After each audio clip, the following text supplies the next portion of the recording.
account. And basically, I'm going to be doing the same thing that I was doing in Microsoft Word, but it's going to allow me to go back to my codes and actually generate a code book, make charts, make a cloud where I identify frequency of language that's used. Very interesting stuff. So in order to get started with NVivo, you click on New Project, and this is assuming that you already have the transcripts, but you can also transcribe it on here. Let's say you have an audio recording or a video, you can upload it onto NVivo and it'll transcribe it to you with a pretty good amount of accuracy.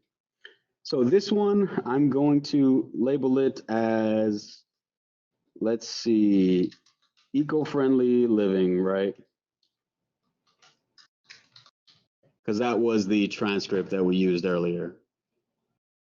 You can change the description just to give some more background information if you want to, and the file name helps you choose where all of this is going to be saved. I'm going to save it under my documents. Excuse me. Next, this is a neat feature. You can automatically save your project if you'd like, and it saves every 15 minutes.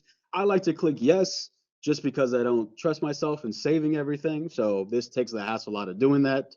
And you can create recovery files every 30 minutes. Let's do every hour because we'll be here for just about an hour. And let's create a project. Bang.